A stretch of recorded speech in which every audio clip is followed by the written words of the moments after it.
إن الحمد لله والصلاة والسلام على رسول الله أما بعد فقد قال الله تعالى في كلامه المجيد الفرقان الحميد فأعوذ بالله من الشيطان الرجيم بسم الله الرحمن الرحيم قل إن كنتم تحبون الله فاتبعوني يحببكم الله ويغفر لكم ذنوبكم والله غفور رحيم.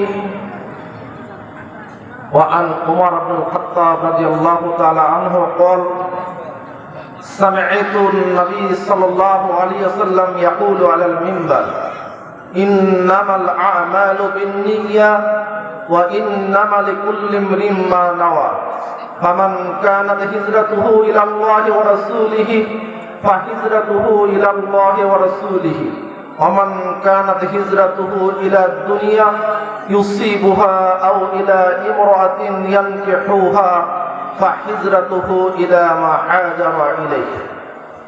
وقال النبي صلى الله عليه وسلم في حديث آخر إن بني إسرائيل تفرقت على 72 ملة وتفترق أمتي على 73 ملة كلهم في النار إلا ملة واحدة قالوا ومن هي يا رسول الله قال ما أنا عليه وأصحابي রাওয়াহু তিরমিজি বিইসনাদে সাহিহ।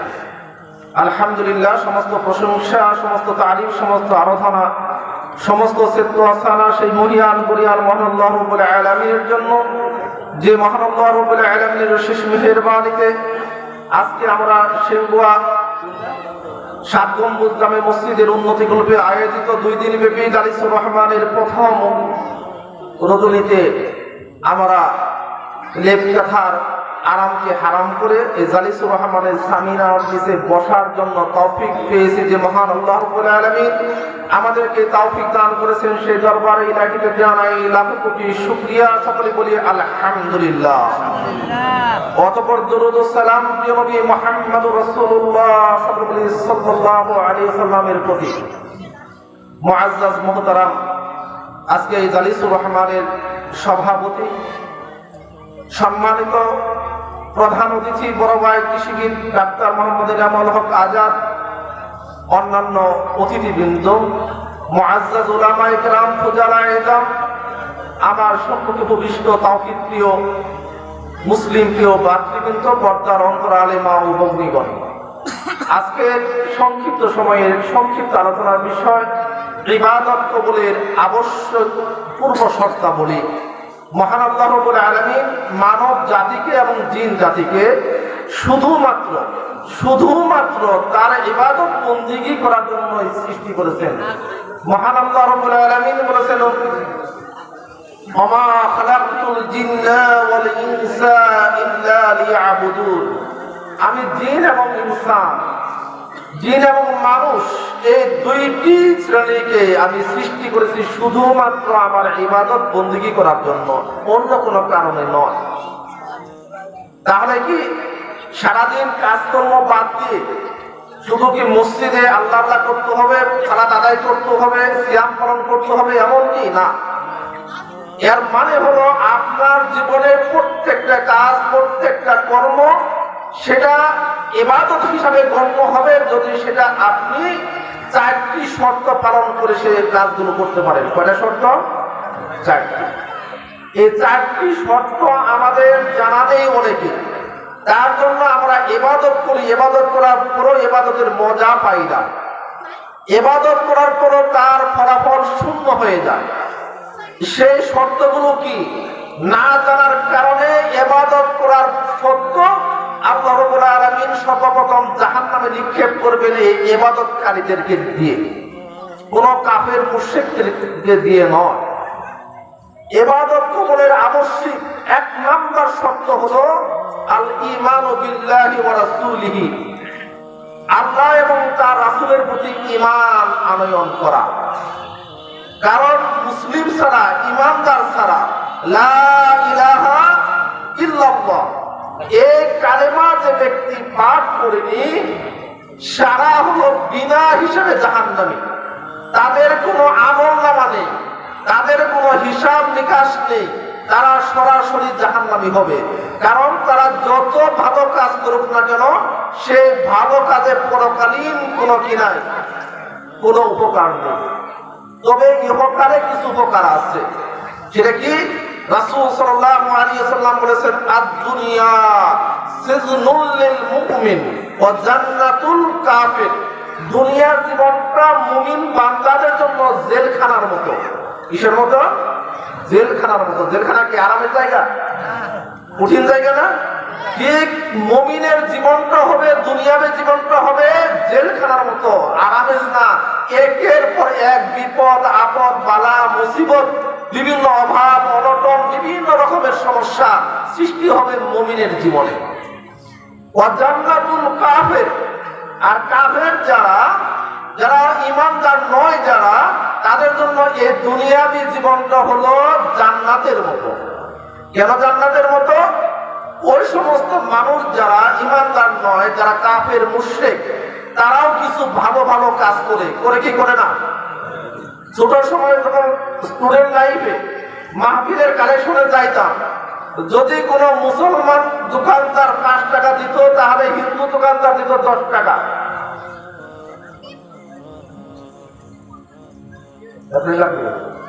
আচ্ছা,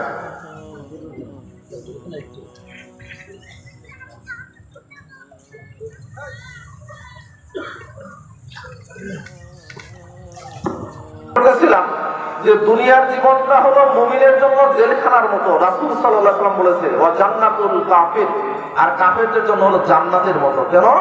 ওই কাফেরেরা যা কিছু ভালো কাজ করে, তারাও কিন্তু পিতামাতার সেবা করে, সামাজিক বিভিন্ন ভালো কাজ তারা করে। এই ভালো কাজগুলোর প্রতিদান আল্লাহর কাছ থেকে পরকালে তারা কিছুই পাবে না। আল্লাহ তাআলা তাদের এই ভালো কাজের প্রতিদানগুলো দুনিয়ার জীবনে তাদেরকে দিয়ে দেন। তার কারণে দেখবেন যে যারা বেঈমান কাফের মুশরিক বা মুসলমানদের মধ্যে যারা পাপাচারী, যারা সালাত সিয়াম এই সমস্ত ইসলামের সরাসরিয়তে ধার ধারে না, দেখবেন ওরা বেশি সুখে শান্তিতে আছে। টাকা পয়সা অর্থ সম্পদ দেখবেন কোনো বিপদ আপদ নাই, ওরা খুব ভালো আছে। এই ভালো থাকার কারণ হলো আল্লাহ রাব্বুল আলামিন ওরা যে এই সমস্ত কিছু ভালো কাজ করে তার প্রতিদান দুনিয়ার জীবনে দিয়ে দেন, পরকালে ওদের খাতা শূন্য। আপনি যদি ঈমানদার না হন, লা ইলাহা ইল্লাল্লাহ এই কথা যদি উচ্চারণ না করেন, আপনি যত ভালো কাজ করুন না কেন পরকালে তার কোনো প্রতিদান নাই। যেমন আমরা এক লিখি, একের পর সঙ্গে একটা দিলে কত হয়? 10, আরেকটা দিলে 20, এই কত হবে? 100, আরেকটা দিলে 1000, এভাবে বাড়তে থাকবে। কিন্তু প্রথমে যদি এক না দিই, তারপরে স্বর্ণ যদি হাজার হাজার কোটি কোটি দেই, ওই স্বর্ণের কোনো দাম আছে? কোনো দাম নাই। এই একটা হলো ঈমান, একটার নাম হলো ঈমান। অর্থাৎ লা ইলাহা ইল্লাল্লাহ এই কথা বললে যে বলবে তার আমলনামা লিখিত হবে। ভালো কাজ করলে তার জন্য সওয়াব লিখিত হবে, খারাপ কাজ করলে পাপ লিখিত হবে। আর যারা লা ইলাহা ইল্লাল্লাহ উচ্চারণ করে নেই, তাদের কোনো কি নাই, আমলনামা নেই। রাসূলুল্লাহ সাল্লাল্লাহু আলাইহি ওয়াসাল্লামের চাচা আবু তালিব, কি নাম শুনি নাই আমরা? নাম শুনেছি। উনি ইসলামের জন্য, রাসূলুল্লাহ সাল্লাল্লাহু আলাইহি ওয়াসাল্লামের জন্য যে অবদান রেখেছে, আমি আর আপনি তার 100 ভাগের 1 ভাগও করতে পারিনি বা করতে পারি না। সে আবু তালিব যখন মৃত্যু সজ্জায় শায়িত, তখন রাসূল সাল্লাল্লাহু আলাইহি ওয়াসাল্লাম বলেন, ইয়া আম কুল লা ইলাহা ইল্লাল্লাহ কালিমাতান আশহাদু ইনদাল্লাহ।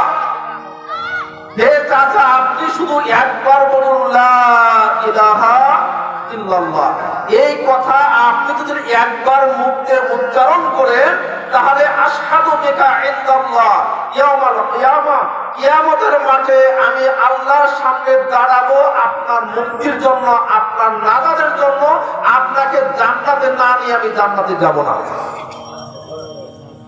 কিন্তু পাশে বসা আবু জাহেল উতবা, সাইবা, অন্যান্য কাফের নেতৃবৃন্দ তারা বলল, ভাই সারা জীবন আব্দুল মুত্তালিবের ধর্মের ওপর, বাপদাদার ধর্মের ওপর অটল অবিচল থাকলে এই জীবনের শেষ ভাগে গিয়ে মুহাম্মদের ধর্ম পালন করে সারা গড় লেপে দুয়ারে কালি মেখো না। আবু তালিব আর ঈমান আনয়ন করলেন না, লা ইলাহা ইল্লাল্লাহ বললেন না। তার জন্যই আবু তালেব দুনিয়াতে জাহান্নাম, জাহিমের দুঃসংবাদ পেয়েছেন। তাকে জাহান্নামে যেতে হবে। রাসূলুল্লাহ সাল্লাল্লাহু আলাইহি সাল্লাম তার জন্য কিছুই করতে পারবেন না। ফেরাউন সারা জীবন আল্লাহর অবাধ্যচারণ করলো, নিজেকে আনা রাব্বুকুমুল আলা, আমি সবচেয়ে বড় প্রভু বলে দাবি করলো। সে ফেরাউন যখন নীল নদের ভিতরে, ওই সাগরের ভিতরে যখন হাবুডুবু খাচ্ছিল, তার চোখের সামনে তার সমস্ত সৈন্যবাহিনী যখন নিঃশেষ হয়ে গেল, তখন ফেরাউন কিন্তু বলেছিল, আমানতু বিল্লাহ আন্নাহু লা ইলাহা ইল্লাল্লাহ ওয়া আমানাত বিহি বানু ইসরাঈল ওয়া আনা মিনাল মুসলিমিন। কে বলছে এই কথা? ফেরাউন। কখন বলছে? যখন তার সব শক্তি শেষ, মৃত্যু তার একবারে সন্নিকটে, যে কোনো মুহূর্তে তার মৃত্যু হবে, পানি খেয়ে হাবুডুবু খাচ্ছে, ওই সময় বলতেছে, আমানতু আন্নাহু লা ইলাহা ইল্লাল্লাহ, আমি ওই আল্লাহর প্রতি ঈমান আনলাম যে আল্লাহ ছাড়া অন্য কোনো উপাস্য নেই। ওয়া আমানাত বিহি বানি ইসরাঈল, এবং যে আল্লাহর প্রতি বনি ইসরাঈলেরা ঈমান এনেছে, ওয়া আনা মিনাল মুসলিমিন, আমি মুসলমানদের মধ্যে একজন।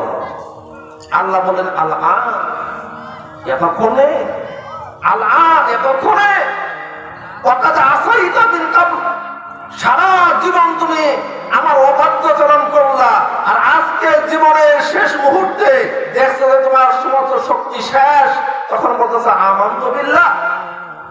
তোমার এই ঈমান আনার কারণে, মৃত্যুর সন্ধিক্ষণে ঈমান আনার কারণে তোমার জন্য পরকালে কোনো মুক্তি নেই, তবে দুনিয়ার জীবনে তোমার জন্য হলো আল-ইয়াউমা নুনাজ্জিকা বিল বাদানিকা, আমি তোমার এই বডিটাকে আমি প্রতিশ্রুতি দিলাম কিয়ামত পর্যন্ত অক্ষত রাখবো।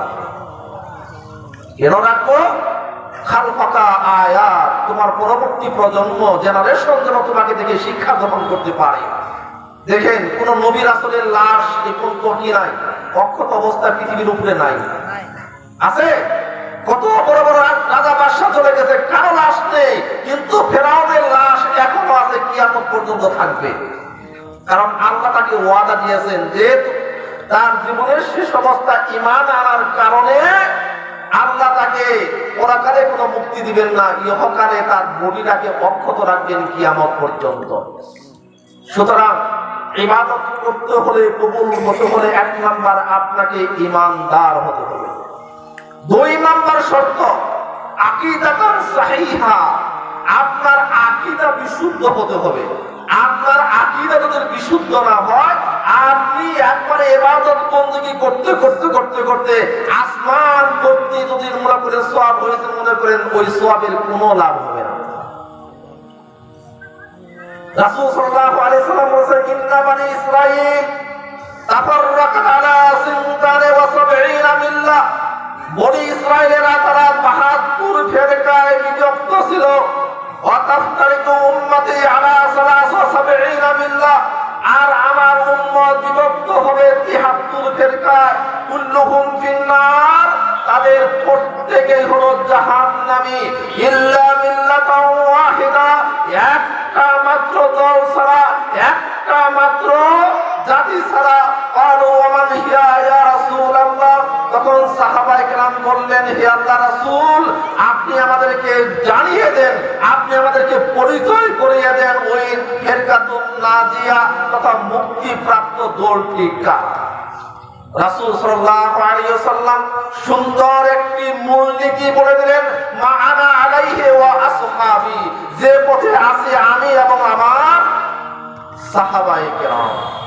তাহলে মুসলমানদের মধ্যে 72-73 ফিরকা হবে, 73 ফিরকার 72 ফিরকায় জাহান্নামী হবে। কিসের জন্য? তাদের আকীদা সঠিক না হওয়ার কারণে। এক নম্বর, এই ভ্রষ্ট আকীদার এক নম্বরের লোক হলো খারেজি সম্প্রদায়ের লোক, যারা প্রিয় নবী মুহাম্মদ রাসূলুল্লাহ সাল্লাল্লাহু আলাইহি সাল্লামকে বলেছিল, ইয়া মুহাম্মদ, হে মুহাম্মদ আপনি ন্যায় বিচার করুন। রাসূল সাল্লাল্লাহু আলাইহি সাল্লাম একবার গনিমতের মাল বন্টন করছেন, আর একজন বলছে, ইয়া মুহাম্মদ, হে মুহাম্মদ আপনি ন্যায় বিচার করুন। রাসূল সাল্লাল্লাহু আলাইহি সাল্লাম বলেন, আমি যদি ন্যায় বিচার না করি পৃথিবীতে দ্বিতীয় আর কে আছে যে ন্যায় বিচার করবে? লোকটি চলে গেল। রাসূল সাল্লাল্লাহু আলাইহি সাল্লাম বললেন, কে আসো, যাও, যাও ওকে হত্যা করে আসো। ফাজাহাবা আবু বকর সিদ্দিক রাদিয়াল্লাহু তাআলা আনহু, আবু বকর সিদ্দিক রাদিয়াল্লাহু তাআলা আনহু নাঙ্গা তলোয়ার নিয়ে ওই ব্যক্তির পিছনে পিছনে চলল। চলার পরে দেখতে পেল ওই ব্যক্তি কি করছে, মসজিদে নববীতে গিয়ে এই যে সেজদায় লুটিয়ে পড়ছে, আর সেজদা থেকে উঠে না। আবু বকর সিদ্দিক রাদিয়াল্লাহু তাআলা আনহু চিন্তা করলেন, কি বাপরে বাপ, এই ব্যক্তি আল্লাহকে এত সুন্দর করে সেজদা করে, তাকে আমি কিভাবে হত্যা করব? ফারাজা, তিনি ফিরে আসলেন। রাসূল সাল্লাল্লাহু আলাইহি ওয়াসাল্লাম বলেন, এবার কে যাবে? ওমর ইবনে খাত্তাব রাদিয়াল্লাহু তাআলা আনহু সিংহের মতো গর্জন করে বলেন, আমি যাব, আমি যাই ওর কান্নাটা কেটে নিয়ে আসবো। ওমর ইবনে খাত্তাব রাদিয়াল্লাহু তাআলা আনহু গেলেন, গিয়ে দিলেন, এবার সে রুকু অবস্থায় আছে, দীর্ঘক্ষণ দাঁড়িয়ে রইল, রুকু থেকে আর মাথা উঠায় না। ফিরে আসলেন, এবার দ্বিতীয়বার গেলেন হযরত আলী ইবনে আবি তালিব রাদিয়াল্লাহু তাআলা আনহু, তিনিও যায়, দেখলে দেখি অবস্থা ওই ব্যক্তি সালাত শেষ করে কোরআন তেলাওয়াত করতেছে, তিনিও ফিরে আসলেন। রাসূল সাল্লাল্লাহু আলাইহি সাল্লাম বললেন, আজকে যদি এই লোকটাকে হত্যা করতে পারতে তোমরা, তাহলে পৃথিবীতে এই ধরনের ভ্রান্ত আকীদার লোক আর তৈরি হতো না। কিন্তু ওই দিন হত্যা করতে না পারার কারণে এই খারেজি সম্প্রদায়ের লোকেরা মুসলিম জাহানের দ্বিতীয় খলিফা হযরত উসমান ইবনে আফফান রাদিয়াল্লাহু তাআলা আনহুকে হত্যা করে বলেছিল, মা রাআইতু কাল ইয়াউমে ওয়াজহু কাফিরিন আহসান, আজকের দিনের পূর্বে কোন কাফেরের এত সুন্দর চেহারা দেখি নাই। কার কথা বলছে? হযরত উসমান ইবনে আফফান রাদিয়াল্লাহু তাআলা আনহুর কথা। যে উসমান ইবনে আফফান রাদিয়াল্লাহু তাআলা আনহুকে রাসূল সাল্লাল্লাহু আলাইহি ওয়াসাল্লাম দুনিয়াতে কয়েকবার করে জান্নাতের সার্টিফিকেট দিয়েছেন, অথচ ওই খারেজি মুসলমানেরা তাকে হত্যা করে বলতেছে যে আজকের পূর্বে কোন কাফেরের এত সুন্দর চেহারা দেখিনি। এইভাবে খারেজি সম্প্রদায়, তারপরে শিয়া, তারপরে রাফেজি, মুতাজিলা, এইভাবে বিভিন্ন ভ্রান্ত দল উপদল এই পৃথিবীতে চলে এসেছে, যাদের ফেরকা হলো ৭৩। এই ৭৩ ফেরকার মধ্যে একমাত্র ফেরকা হলো যারা সরাসরি ডাইরেক্ট আল্লাহ এবং তার রাসূলের কথা মানে, তার নাম হলো আহলুল হাদিস। ইবাদত কবুল হতে হলে আকীদা সহিহ হতে হবে। আকীদা সহিহ না হলে সারা জীবন ইবাদত করে কোনো লাভ হবে না। ৩ নাম্বার শর্ত হলো ইখলাসুন নিয়াহ, নিয়ত বিশুদ্ধ হতে হবে। আমল করলেন অনেক, কিন্তু নিয়তের ভিতরে সমস্যা, তাহলে সেই আমলের কোনো কাজ হবে না। আমরা মুখে মুখে একটা হাদিস অনেকেই বলি, ইন্নামাল আমালু বিন্নিয়াত, সকল কাজের প্রতিদান তার নিয়তের উপর নির্ভরশীল। এটা সহিহ বুখারীর ১ নাম্বার হাদিস। এই পুরো হাদিসটা কি আমরা জানি? আন ওমর ইবনে খাত্তাব রাদিয়াল্লাহু তাআলা আনহু قال سمعت النبي صلى الله عليه وسلم يقول على المنبر انما الاعمال بالنيات وانما لكل امرئ ما نوى فمن كانت هجرته الى الله ورسوله فهجرته الى الله ورسوله ومن كانت هجرته الى الدنيا يصيبها او الى امرأة ينكحها فهجرته الى ما هاجر اليه। রাসূল সাল্লাল্লাহু আলাইহি ওয়াসাল্লাম বললেন, সমস্ত কাজের প্রতিদান তার নিয়তের উপর নির্ভরশীল। নিয়ত ঠিক, সব ঠিক। নিয়ত ঠিক নাই, কোনো কিছু ঠিক নাই। আজকে আপনারা এখানে যারা আমরা এসেছি, আমাদের নিয়ত যদি হয় যে এখানে যাব, এই জালিসুর রহমানের কোরআন এবং সহিহ হাদিসের কথা শুনবো, সেগুলো আমল করব, তাহলে এই জালিসুর রহমানের মাধ্যমে আপনার কি হবে? রাসূল বলেছেন লা কুতুওয়াতুন ফি সাবিলিল্লাহ আও রাওহাতুন খায়রুম মিনাদ দুনিয়া ওয়া মা ফিহা। একটি সকাল বা একটি সন্ধ্যা বা কিছু সময় যদি কোনো মানুষ স্রেফ আল্লাহর সন্তুষ্টির জন্য ব্যয় করে, আল্লাহর রাস্তায় ব্যয় করে, তাহলে খায়রুম মিনাদ দুনিয়া ওয়া মা ফিহা, তাহলে ওই সময়টার মর্যাদা হলো দুনিয়া এবং দুনিয়ার মাঝে যা কিছু আছে সমস্ত কিছুর মালিক যদি আপনি হয়ে যান, আর সেগুলো যদি আপনি আল্লাহর রাস্তায় দান করে দেন, তাহলে যে পরিমাণ সওয়াব পাওয়া যাবে, এই সময়টা আমরা ব্যয় করলাম, এই সময়ের মর্যাদা তার চেয়ে বেশি। সুবহানাল্লাহি ওয়া বিহামদিহি সুবহানাল্লাহিল আযীম। কিন্তু নিয়ত যদি হয় যাব, কোন হুজুর কেমন ওয়াজ করে, কার গলার স্বর ভালো, কার কথা বলার কি ভালো, ভঙ্গি ভালো, এইগুলো যাচাই বাছাই করব, তাহলে আপনি সব শেষ। আপনারা জানেন আল্লাহ রাব্বুল আলামিন সর্বপ্রথম জাহান্নাম উদ্বোধন করবেন কাকে দিয়া? আবু জেহেলকে দিয়া? উতবা সাইবা কাফের মুশরিকদেরকে দিয়া? কাকে দিয়া? মুসলমানদেরকে দিয়া। ওই যে আমাদের পিছনে একজন বলছে আলেমকে দিয়া। না, এরাও ভুল ধারণা, এরা আলেমদেরকে অপমান করার জন্য এক নম্বরে আনা হয়েছে। রাসূল সাল্লাল্লাহু আলাইহি সাল্লামের এই হাদিস বর্ণনা করার পূর্বে আবু হুরায়রা রাদিয়াল্লাহু তাআলা আনহুর কাছে সিরিয়া থেকে একজন তাবী আসলেন, এসে বললেন, হে আবু হুরায়রা, আমি আপনার কাছে জানতে চাই, আপনি তো রাসূল সাল্লাল্লাহু আলাইহি সাল্লামের হাদিসগুলো সবচেয়ে বেশি জানেন, আপনি আমাকে আজকে এমন একটা হাদিস বর্ণনা করবেন যে হাদিসটা আপনার কাছে সবচেয়ে বেশি গুরুত্বপূর্ণ, ইম্পর্টেন্ট মনে হয়। আবু হুরায়রা রাদিয়াল্লাহু তাআলা আনহু বললেন, ঠিক আছে, তুমি থাকো, আমি বলবো ইনশাআল্লাহ। বলে তিনি বলা শুরু করলেন, ইন্না আউওয়ালান নাস। এই পর্যন্ত বলার পরে তিনি বেহুশ হয়ে মাটিতে লুটিয়ে পড়লেন।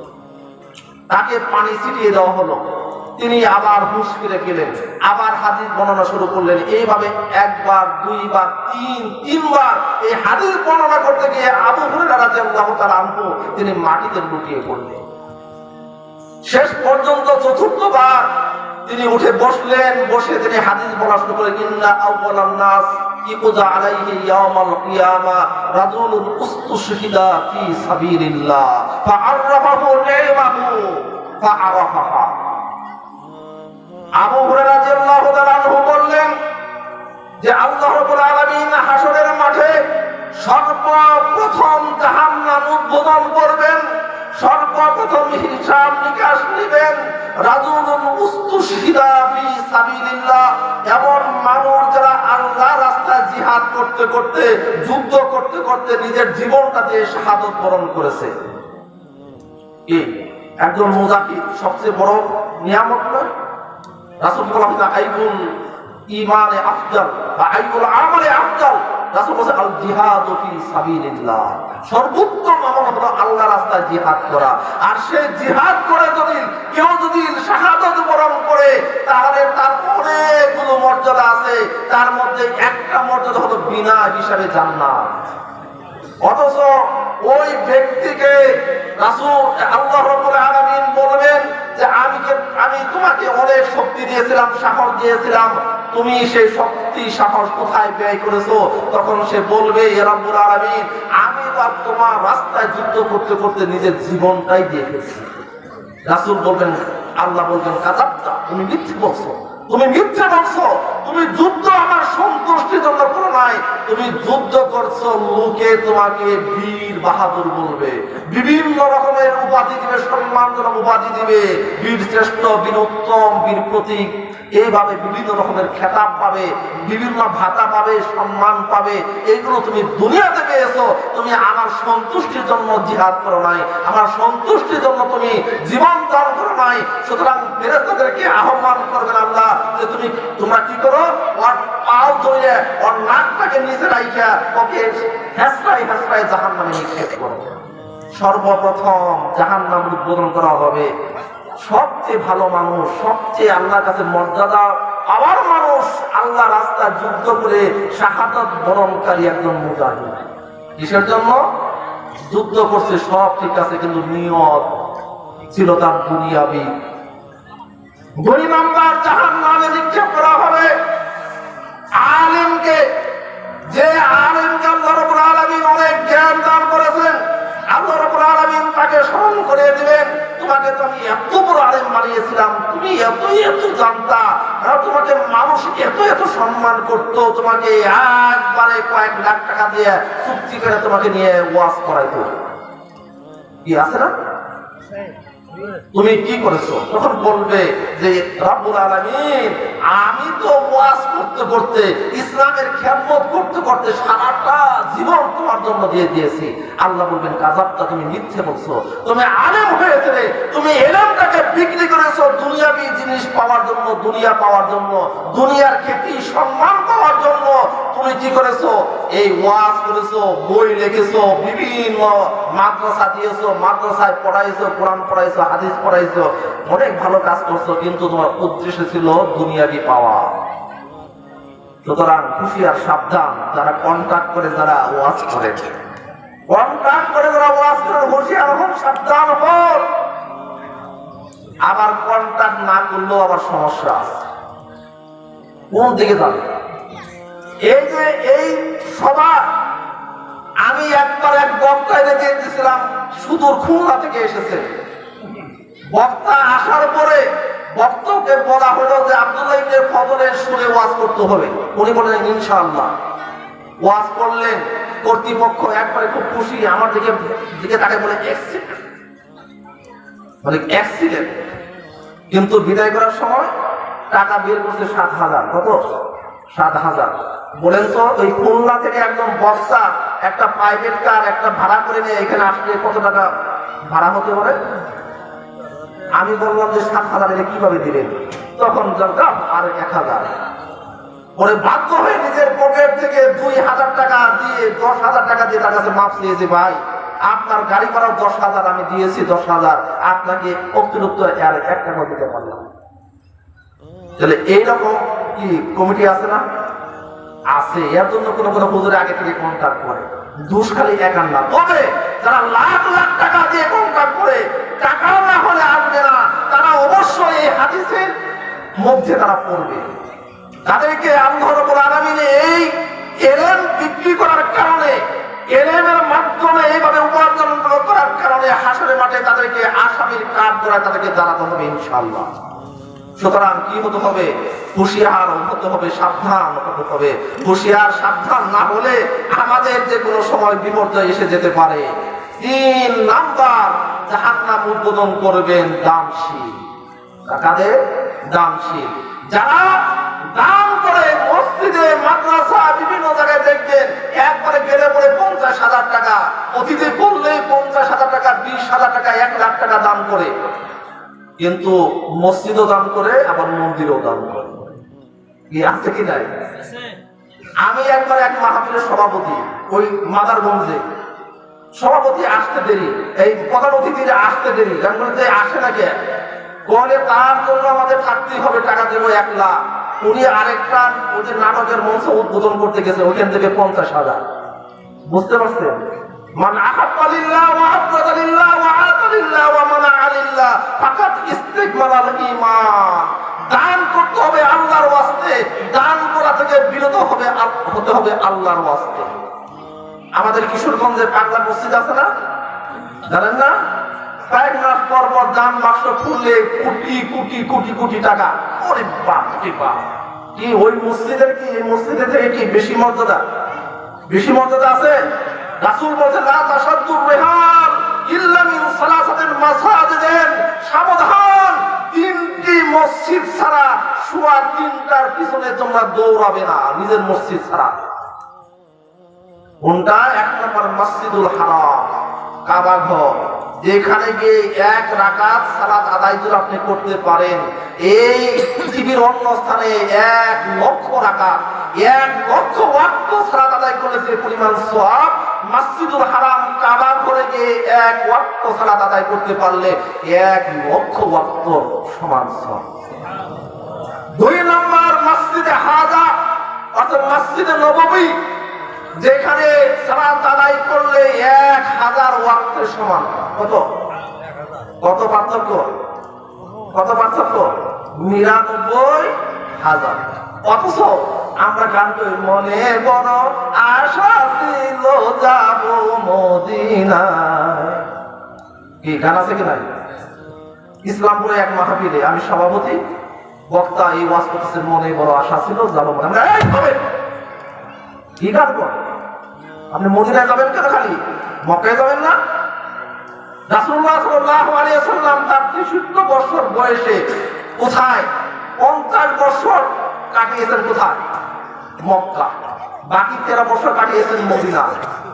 যে মক্কায় কাবা ঘর রয়েছে, যেখানে হজ ইসলামের 5 স্তম্ভ সেখানে আদায় হয়, যেখানে আরাফার ময়দান আছে, যেখানে মিনা রয়েছে, যেখানে সাফা মারওয়া পাহাড় রয়েছে, সেখানে আপনার যাওয়ার ইচ্ছা হয় না, খালি মদিনায় যাওয়ার ইচ্ছা হয় কেন?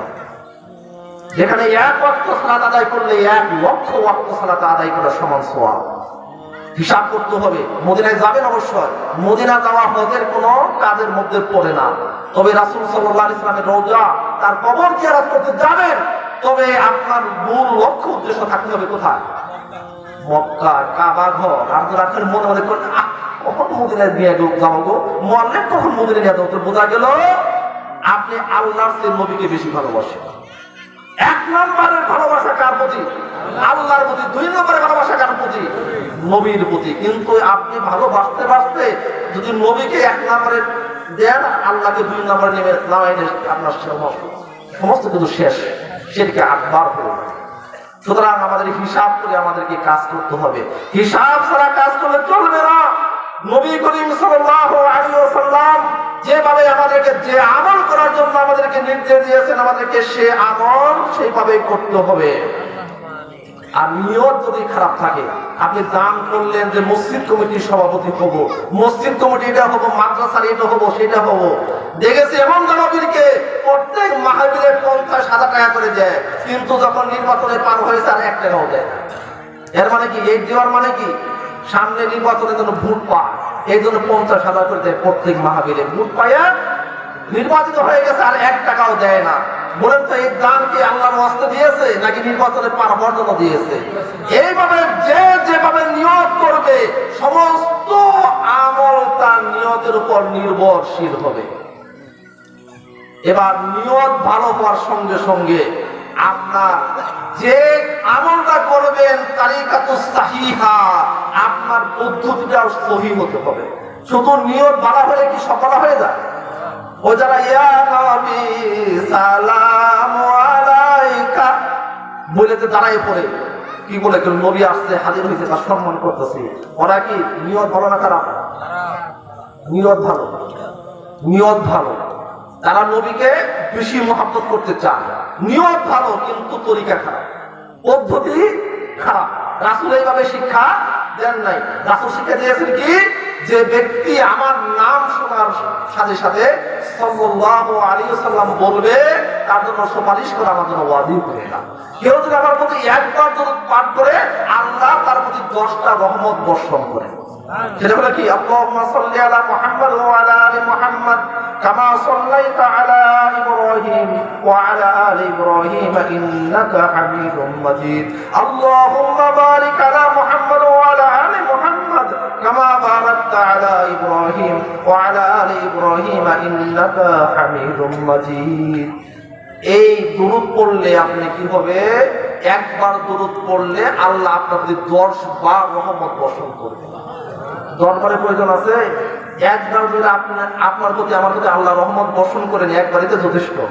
সেখানে 1 বার রাসূলের প্রতি দরুদ পাঠ করলে আল্লাহ 10 বার রহমত বর্ষণ করবেন। কিন্তু দরুদ হতে হবে কি? যেটা রাসূল সাল্লাল্লাহু আলাইহি ওয়াসাল্লাম যেটা শিক্ষা দিয়েছেন, দরুদে ইব্রাহিম। আর আপনি নিজে বানাইয়া বানাইয়া বলেন, তাহলে যত বিদআত আছে পৃথিবীতে সব মানুষ ভালোর জন্য করে, তাই না? ভালো নিয়তে করে না? ওই যে 5 ওয়াক্ত সালাত শেষে যারা একবারে ইনাইয়া বিনাইয়া এইভাবে মোনাজাত করে, নিয়ত খারাপ না ভালো? নিয়ত ভালো না? কোনো সমস্যা কি? আমি তো আল্লাহর কাছে কান্নাকাটি করতেছি, আল্লাহর কাছে সাহায্য চাইতেছি, সমস্যা কি? সমস্যা হলো তারিকাতুন সাহিহা, এটা হয় নাই, রাসূল এইভাবে করেন নাই, করতে বলেন নাই, এই জন্যই সমস্যা। একটা উদাহরণ দিলে বুঝতে পারবেন ভালোভাবে। এই গরমের দিনে প্রচন্ড গরম। এক বানরওয়ালা ছিলেন, যাচ্ছে এক বনভূমি রাস্তায়, যাইতে যাইতে দুপুরবেলা ক্লান্ত হয়ে গেছে, একটা গাছ পেয়ে গাছের ছায়ায় কি করছে, বসতে ঘুমাই গেছে। ঘুমাই যাওয়ার পরে ওই যে মাছি, দেখবেন গরমের দিনে মাছি ডিস্টার্ব বেশি করে, মাছি এসে ওই বানরওয়ালা নাকের উপরে বসে, আর উনি ঘুমের মধ্যে এইরকম করে। দেখবেন কতগুলো প্রাণী আছে প্রভু ভক্ত, যেমন কুকুর, বিড়াল, ঘোড়া, তার মধ্যে আরেকটা হলো বানর। এরা কিন্তু প্রভুকে খুব, মালিককে খুব পছন্দ করে, ভালোবাসে। বানর চিন্তা করলো, আরে মাছি, আমি থাকতে তুই আমার মনিবের কষ্ট দেস, দেখাই খেলাটা। ওই মনিবের ইয়ার ভিতরে, বেগের ভিতরে আসলে চাকু নিয়ে এইভাবে পজিশন নিয়ে মানে রেডি হয়ে আছে, আরেকা খালি বসুই খেলাটা দেখ। এবার মাছি যখন মনিবের নাকের উপর বসছে, মানব সদরে কি আঘাত এরা করে বসছে, বলেন তো মাছি মরবে না মনিব মরবে? মনিব মরবে। বানরের নিয়ত ভালো ছিল না খারাপ ছিল? কি বলে? ভালো নিয়ত ছিল না, কিন্তু সেই নিয়তটা যে সে কার্যকর করবে সেই জিনিসটা খারাপ ছিল। সুতরাং আপনাকে ইবাদত বন্দেগী করতে হবে রাসূল সাল্লাল্লাহু আলাইহি ওয়াসাল্লামের তরিকা অনুযায়ী, তার শেখানো পদ্ধতি অনুযায়ী, তরিকা অনুযায়ী যদি ইবাদত না হয়, সেই ইবাদত আপনার জন্য কোনো কাজে আসবে না। রাসূল সাল্লাল্লাহু আলাইহি ওয়াসাল্লাম বলেছেন, মান আহাদাসা ফিহা হাদাসান আও আবা মুহদাসান ওয়া আলাইহি লা'নাতুল্লাহ ওয়াল মালায়েকাতু ওয়ান নাস আজমাইন লা ইয়াকবালুল্লাহু বিহি সারফুন ওয়ালা আদলুন। কোন ব্যক্তি যদি ইসলাম ধর্মের ভিতরে ইবাদতের নামে যে যারা রাসূল যেটা নির্দেশ দেন নাই, রাসূল যেটা করেন নাই, এমন কোন আমল যদি করে, তাহলে ওই ব্যক্তির মতো লানাতুল্লাহ, এক নম্বরে অভিসম্পাদ করে কারণ স্বয়ং আল্লাহ, দুই নম্বর ওয়াল মালায়েকা, তার সমস্ত ফেরেশতা মণ্ডলী, ওয়ান নাস আজমাইন, এবং সমস্ত মানুষ ওই বেদাতের উপর আল্লাহর লানত বর্ষণ করে। লা ইয়াকবালুল্লাহু সারফুন ওয়ালা আদলুন, আল্লাহ তাআলা তার কোন ফরজ, নফল, সুন্নাত কোন ইবাদত কবুল করবেন না। সুতরাং বিদআত যারা করবে, দেখবেন যে তাদের যুক্তি আছে। বাপ মারা গেছে, কইলে তো বড় আকারে ছয়টা করণ যায় না, এটা তো নিষেধ আছে। 3 দিন পরে কয়জন মানুষ না খাওয়াইলে কি হয়? কয়টা ফকির মিসকিন একটু খাওয়ার লাগে। সাবধান, এই কাজগুলো আপনি ভালোর জন্য করেন, কিন্তু এই ভালো কাজটাই আপনাকে জাহান্নামে নেওয়ার জন্য যথেষ্ট হয়ে যায়। কি করতে হবে? মানুষ যখন মারা যায়, তার সমস্ত আমলের দরজা বন্ধ হয়ে যায়, মাত্র 3টা আমল ছাড়া। কয়টা আমল ছাড়া? 3টা। এক নম্বর হলো সাদকায়ে জারিয়া। সাদকায়ে জারিয়া মানে কি? যে দান করলে আপনার বছর পর বছর অনেক দিন থাকবে। মসজিদ হবে, মসজিদে আপনি ইট কিনে দেন, আপনি সিমেন্ট কিনে দেন, এখানে টাকা দেন, তাহলে এই মসজিদে যতদিন থাকবে, এই মসজিদে যত মানুষ কি করবে? ইবাদত করবে, আপনি কবরে শুয়ে শুয়ে সমপরিমাণ সওয়াব পাবেন। আপনার বাবা মারা গেছেন, মা মারা গেছেন, এই সাদকায়ে জারিয়া মসজিদ করেন, মাদ্রাসা করেন, ইতিমখানা করেন, যেখানে পানির ব্যবস্থা নাই, পানির ব্যবস্থা করে দেন, এর নাম হলো সাদকায়ে জারিয়া। আর মানুষের খাওয়াবেন, 10টা গরু জমা করে খাওয়াবেন, তারপর দেখবেন মানুষ এসে আপনাকে গালি পারবো, না খাওয়াইতে পারবো না, তো দাওয়াত দিচ্ছে কে, মানে কয়জন খাইছে আর কয়জন খাইতেই পারে না। ঠিক না ঠিক? সুতরাং এইগুলো করতে জানেন না, ছোট করেও না, বড় করেও না। রাসূল সাল্লাল্লাহু আলাইহি ওয়াসাল্লামের পদ্ধতি অনুযায়ী সাদকায়ে জারিয়া করতে হবে। 2 নম্বর, ইলমুন ইনতাফাউ বিহিন নাস, এমন এলেম রেখে যান, এমন জ্ঞান রেখে যান যে আপনি মারা যাওয়ার পরে আপনার জ্ঞানটা যেন থেকে যায়, যতদিন থাকবে। একজন আলেম যত বক্তব্য দিবে, তার বক্তব্য শুনে যত মানুষ দিনের প্রতি ফিরে আসবে, সালাত সিয়াম পালন করবে, সমপরিমাণ সওয়াব ওই আলেমও পাবে। একজন শিক্ষক তার ছাত্রকে গঠন করবে, ওই ছাত্র আবার শিক্ষক হবে, এইভাবে কিয়ামত পর্যন্ত চলবে এলেমের ধারা। যতদিন পর্যন্ত থাকবে, ততদিন পর্যন্ত সে সওয়াব পেতেই থাকবে। আও ওয়ালাদুন সালিহুন ইয়াদউ লাহু, আপনার সন্তানটাকে সৎ সন্তান বানান, মানে নেককার পরহেজগার করে তুলুন। তার জন্য 1 নম্বর শর্ত হলো আপনাকে দ্বীনি ইলম শিক্ষা দিতে হবে, ইসলামিক জ্ঞান তার ভিতরে দিতে হবে। 7 বছর বয়স হলে মুরু আওলাদাকুম বিসসালাত ওয়া হুয়া 7 সিনিন, রাসূলের নির্দেশ অনুযায়ী 7 বছর বয়স হলে সালাতে ট্রেনিং দিতে হবে। অযরিবুহু ওয়া হুয়া 10 সিনিন, আর 10 বছর বয়স হয়ে গেছে, সালাত ঠিকমতো আদায় করে না, ইসলামের সরাসরি মানে না, ওইজনটাকে প্রহার করে হলো ইসলামের বিধিবিধান মানাতে হবে। এইভাবে আপনার সন্তানকে ওয়ালাদুন সালেহ নেক সন্তান হিসেবে করে তুলুন। এই নেক সন্তানের মাধ্যমে আপনি কিয়ামত পর্যন্ত তাদের দুয়ার বরকতে কবরের ভিতরে সুখে থাকতে পারবেন। হাদিসে আছে কবরের ভিতরে অনেকের শাস্তি হতে থাকবে, হঠাৎ করে দেখা যাবে শাস্তি মওকুফ হয়ে গেছে। তখন ওই মৃত ব্যক্তি ফেরেশতাকে বলবে, কি ব্যাপার, আমাকে এত শাস্তি দিলে হঠাৎ করে শাস্তি বন্ধ হলো কেন? বলে, তোমার সন্তান কি করেছে? তোমার জন্য দোয়া করেছে, তোমার জন্য দান করেছে, তার জন্য তোমাকে আল্লাহ মাফ করে দিয়েছেন। সুতরাং এই তিনটা করে সাদকায়ে জারিয়া, উপকারী এলেম, নেক সন্তান, এই তিনটা যদি করে দিতে পারেন কিয়ামত পর্যন্ত করে সওয়াব পেতেই থাকবেন। মহান আল্লাহ রাব্বুল আলামিন আমাদের সবাইকে ইবাদতের এই চারটা পদ্ধতি, ইবাদত করার আগে আপনাকে মুসলিম হতে হবে, আপনার আকীদা সঠিক হতে হবে, তারপরে আপনার এই সুন্নতির তরিকায় সে আমলগুলো আপনাকে করতে হবে। আর আপনাকে কি করতে হবে? যে আপনার ঈমানটাকে পাকাপোক্ত করে আমলুস সালেহ করতে হবে। তাহলে এর মাধ্যমে ইনশাআল্লাহ আপনাকে আমাকে আল্লাহ রাব্বুল আলামিন জান্নাতুল ফিরদাউস দান করবেন। মহান আল্লাহ রাব্বুল আলামিন আমাদের সবাইকে জান্নাতুল ফিরদাউসের মেহমান হওয়ার জন্য তৌফিক দান করুন। আল্লাহুম্মা আমিন। আসসালামু। সুতরাং আসুন আমরা আমাদের জীবনকে ভালো কাজে ব্যয় করি, আমরা বেশি বেশি করে নেক আমল করি আর খারাপ কাজ থেকে বিরত থাকি।